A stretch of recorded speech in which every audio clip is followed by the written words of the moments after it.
No matter which literature paper you are preparing for, Keats की ये 6 odds आपके लिए बहुत ज़्यादा इंपॉर्टेंट है पढ़ना। कीट्स जो कि हमारे एक बहुत ही important second generation romantic writer हैं, PB Shelley and Lord Byron के साथ अपनी एक यूनिक पर्सनालिटी को रोमांटिक राइटर्स के अंदर कंट्रीब्यूट करते हैं।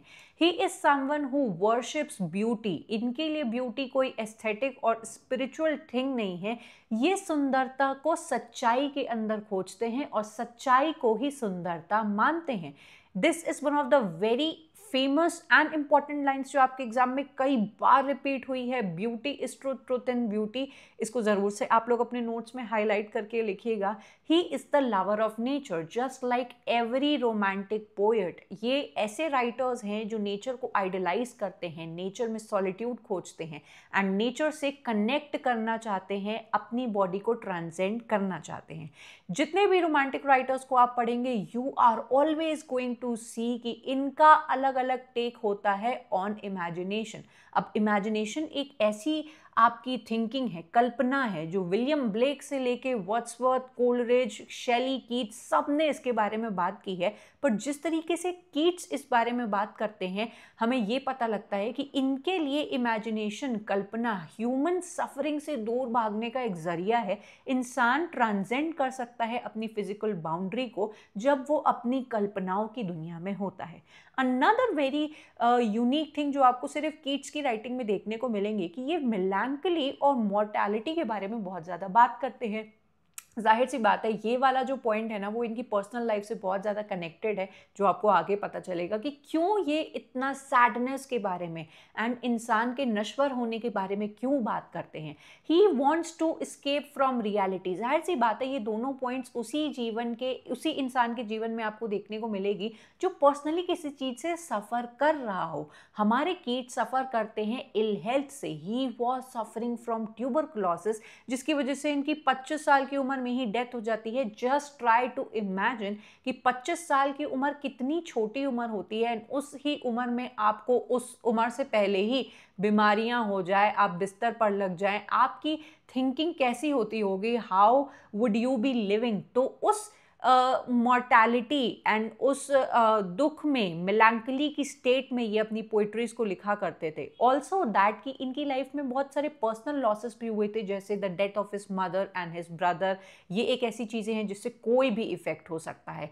इनका प्यार भी अधूरा रह गया था। सो इनके भी बारे में आप चाहें तो एक बार जाकर सर्च करिएगा कि इनका लव अफेयर कैसे ट्रैजिकली एंड करता है। And also he had a sense of pre mature death. 25 साल की उम्र में ही ये समझ गए थे कि इनकी लाइफ कितनी ज़्यादा छोटी है। He died very young. तो इन सारी बातों का इनकी पोइट्री पर बहुत ज़्यादा आपको इफेक्ट देखने को मिल जाएगा। Now 1818 and 1819 are considered the great year of odes, जहां पर कुछ पोइट्रीज या ओड्स इन्होंने 1818 में ही लिखना स्टार्ट कर दिया था एंड वो लिखी थी, एंड 1819 तक इनकी सारी ओड्स तैयार हो जाती हैं। So this particular year is very important when you see Keats की लाइफ में। अगर आप देखते हैं इनकी जितनी भी ओड्स हम लोग आज देखेंगे, उनमें आपको कुछ 3 मेजर पॉइंट्स देखने को मिलेंगे, जो एक बार आपने समझ लिया तो यू विल फील लाइक कि अरे ये तो रिपीट हो रहा है। ब्यूटी वर्सेस ट्रांसेंस के बारे में ये बात करते हैं, मॉर्टैलिटी के बारे में ये बात करते हैं, and permanent beauty through art के बारे में ये बात करते हैं। सबसे पहले अब हम लोग बात करेंगे इनकी पोएट्री के बारे में। इनकी बहुत ही फेमस ओड है which is ode to Psyche. जिस तरीके से हम लोग अपने भगवानों की वर्शिप करते हैं, टेम्पल्स बनाते हैं, उनके लिए एक फिजिकल स्पेस बनाते हैं जहाँ पर हम लोग उनको वर्शिप कर सकें, उनकी पूजा कर सकें, यहाँ पे ये साइकी को पूजना चाहते हैं। This particular ode talks about imagination, love and rebirth of the ancient myths. ये जो आपकी पोइट्री है, यहाँ पर Keats imagines worshipping Psyche, the goddess of soul, not through temples or rituals, but through his own imagination. John Keats कहते हैं कि मैं साइकी गॉडेस जो हैं, उनको मैं किसी मंदिर में स्थापित करके उनकी पूजा नहीं करना चाहता हूँ। उनकी पूजा मैं अपने इमेजिनेशन, अपनी कल्पनाओं में करना चाहता हूँ। He feels that Psyche has been forgotten by traditional religion and decides to make his mind her temple की कुछ कुछ ऐसी डीटीज, कुछ कुछ ऐसे भगवान होते हैं, उनको बुला दिया जाता है and psyche is one of them and hence ये जो गॉड हैं, ये जो गॉडेस हैं जिनको बुला दिया गया है, उनको मैं अपने दिमाग में, अपने माइंड में स्थापित करूंगा, अपने इमेजिनेशन में इनकी पूजा करूंगा। सो ये जो पर्टिकुलर पोइट्री है ना, सेलिब्रेट करती है पावर ऑफ इमेजिनेशन को and the human mind to revive beauty and faith. मैंने आपको बताया ना, इनकी पोइट्री में आपको ब्यूटी के बारे में बहुत ज़्यादा बात करते हुए दिखाई देगा, इमेजिनेशन के बारे में बात करते हुए दिखाई देगा। ये दो इंपॉर्टेंट लाइन्स आपके एग्जाम में कई बार रिपीट हुई हैं। ये लाइन बोलती हैं, O goddess hear these tuneless numbers rung by sweet enforcement and remembrance dear, a rosy sanctuary will I dress with the weathered trails of a working brain। तो जरूर से आप लोग इनको अपने नोट्स में लिखिएगा। नेक्स्ट जो इनकी पोइट्री आती है is a very famous poem which is ode to a nightingale. अब नाइटेंगल सभी को पता है कि एक बहुत ही ब्यूटिफुल एंड सुरीली एक बर्ड होती है।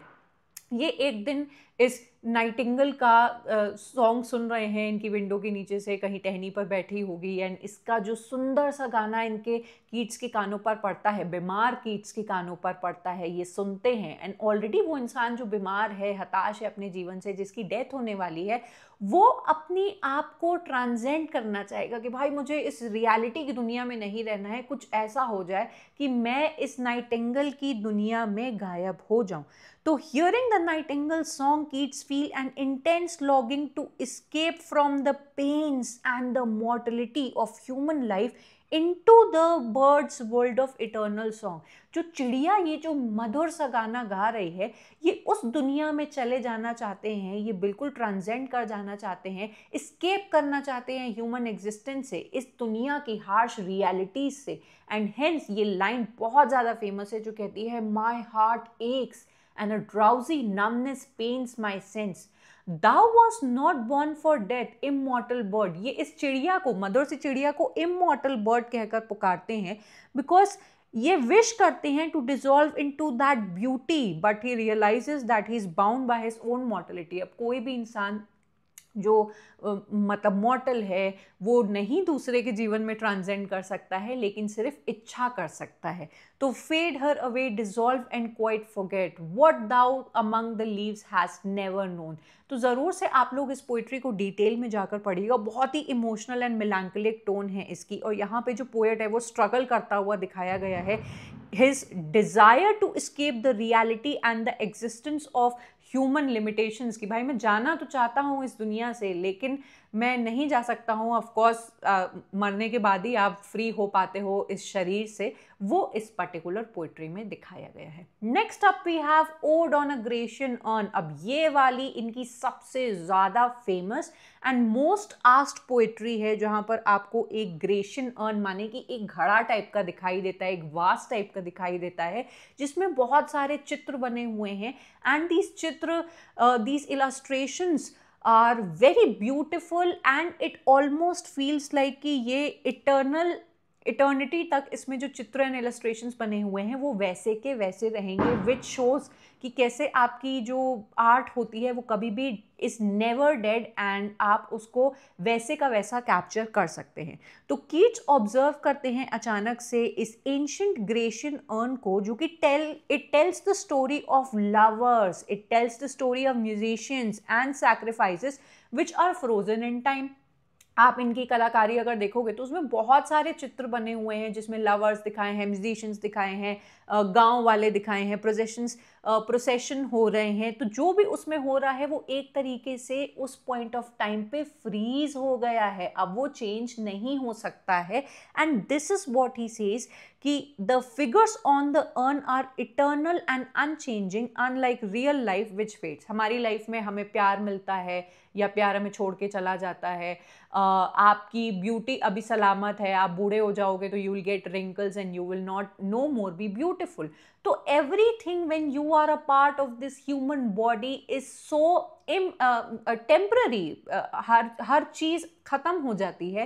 एंड दैट इज़ वाई जब ये ग्रेशियन अर्न को देखते हैं तो ये बोलते हैं कि ये एक टाइमलेस ब्यूटी को दिखाता है which is so true, which is so pure, and that is why इनकी ये लाइन आती है कि beauty is truth and truth is beauty, that is all ye know on earth and that is all ye need to know. तुम्हें इतना ही जानने की जरूरत है। बहुत ही ब्यूटीफुल है ये इनकी ओड। नेक्स्ट आती है ओड ऑन मेलैंकली। अब मेलैंकली का मतलब ही होता है कि मतलब दुख सौरों के बारे में बात कर रहे हैं, पर ये जो पर्टिकुलर आपकी पोइट्री है ना, वो जॉय और सौरो दोनों की ही को एग्जिस्टेंस के बारे में बात कर रही है। इस पोइट्री के जरिए Keats advises that one should not avoid melancholy through death और ऑब्लिवियन बट एम्ब्रेस इट। भाई हम सभी को पता है कि हमारी ब्यूटी चली जाने वाली है, हम हमेशा के लिए इस दुनिया में नहीं रहने वाले हैं, एंड दुख और सुख ऐसी चीज़ें होती हैं जो इनसेपरेबल होती हैं, जो एक दूसरे के बाद एक पहिए की तरह आती ही चली जाती हैं। सो ही सेज कि true beauty and pleasure are intense precisely because they are transient. आप इनको बोल सकते हैं स्केप नहीं कर सकते हो, एंड इसीलिए आप जिस तरीके से ब्यूटी को एक्सेप्ट करते हो, जॉय को एक्सेप्ट करते हो, उस तरीके से सौरों को भी आपको एग्जिस्ट करना चाहिए, because happiness and sadness are two sides of the same coin. बोला जाता है ना कि एक ही सिक्के के दो पहलू हैं, तो आपको अगर सुख मिला है तो दुख भी आएगा, एंड अगर आप दुख में हैं तो सुख जरूर से वापस आने वाला है, अगर आप इस अवेयरनेस के साथ कि लाइफ की जो इम्परमानेंस है उसको एक्सेप्ट कर लोगे, तो your life will become so beautiful. Next आती है ओड ऑन इंडोलेंस। अब इंडोलेंस आपको पिक्चर से दिखाई दे रहा होगा, टॉक्स अबाउट कि आप बहुत लेजी होकर किसी जगह पर बैठे हो, इनएक्टिव हो, आप कुछ भी करना नहीं चाहते हो। तो ये जो आपकी पोइट्री है वो बात करती है about laziness, imagination and the pull of reality. Keats describe करते हैं इस पोइट्री में सीइंग थ्री फिगर्स। वो लव को देखते हैं, एम्बिशन को देखते हैं एंड पोइट्री को देखते हैं कि ये तीनों पास कर रही है। He feels tempted to follow them but chooses instead to remain in a state of indolence. मतलब कि ये मैं नहीं काम करने वाला हूँ, I want to be in a state of relaxed in action. And ये जो पोएम है वो कीट्स के इंटरनल कॉन्फ्लिक्ट को एक तरीके से मेटाफोरिकली दिखाने की कोशिश कर रहा है कि हमारे जीवन में अक्सर हमें ऐसे क्वेश्चंस आते हैं कि यार हमें अपना एम्बिशन फॉलो करना चाहिए या फिर हम लोग को डिटैच्ड एंड काम रहना चाहिए कि क्या ही फर्क पड़ जाएगा। These are the types of question where you struggle between action and the rest, passion and peace. उसके ऊपर ये पोइट्री बनी हुई है, which is a very beautiful poem. Next आपकी पोइट्री आती है which is the last poetry और द ओड। बड़ी ही अच्छी पोइट्री है, एक तरीके से समअप करेगी हमें हमारे इन सारी पोइट्री को। नेचर के जो सीजन्स होते हैं उसको एक तरीके से दिखाने की कोशिश करती है। जो ये पूरा पहिया होता है ऑफ बर्थ ऑफ डेथ, उसको कंप्लीट करते हुए ऑटम दिखाता है, where nature's fulfilment and acceptance of change हमें दिखाया गया है। So Keat celebrates autumn as a seasons of abundance and maturity, the culmination of growth. Unlike other odes, ये वाली जो इनकी ओड है वो लॉन्गिंग, कॉन्फ्लिक्ट, ट्रांजिएंस या फिर हार्श रियलिटी को ना दिखा के एक्सेप्टेंस एंड हार्मनी को दिखाने की कोशिश कर रहा है कि ऑटम एक ऐसा आपका बोल सकते हैं कि हमारे सीजन का पार्ट होता है, या ऐसा सीजन होता है जिसकी 3 स्टेजेस होती है कि चीज़ें आपकी राइप हो गई, हार्वेस्ट हो गई, डिक्लाइन। मतलब एक फुल सर्कल आपको दिखाया जाएगा, जिस तरीके से हमारा जीवन भी एक फुल सर्कल टर्न लेता है ना, कि आप छोटे हो, फिर बड़े होते हो, फिर आप अडल्ट में जाते हो, फिर आप ढलने लगते हो एंड देन यू डाई। तो ये जो फुल सर्कल आपको दिखाया गया है वो ऑटम दर्शाता है कि autumn symbolizes the beauty of completeness and the natural cycle of life.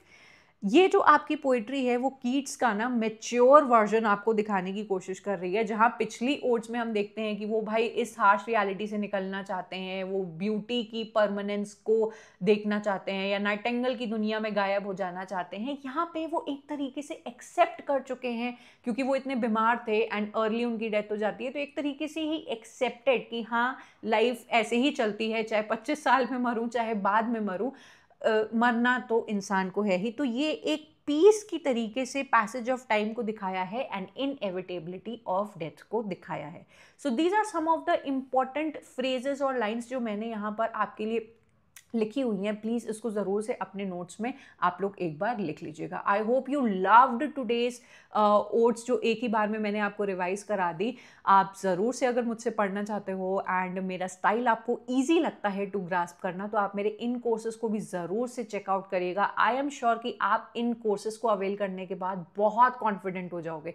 Do let me know कि आपको आज का वीडियो कैसा लगा, एंड अगर आपको क्वेश्चंस लगाने हैं both miscellaneous and section wise questions, तो इस नंबर पे आप हमें ज़रूर से कांटेक्ट करें ताकि आप इन पीवाईक्यू टेस्ट सीरीज़ को अवेल कर पाएँ। मेरे व्हाट्सएप और टेलीग्राम ग्रुप को अभी तक ज्वाइन नहीं किया है तो भाई अभी कर लेना, क्योंकि यहाँ पे आपको डेली बेसिस पे फ्री पीवाईक्यू टेस्ट सीरीज़ मिलती रहती है जो आपकी प्रैक्टिस को और भी ज़्यादा बेटर बनाती है।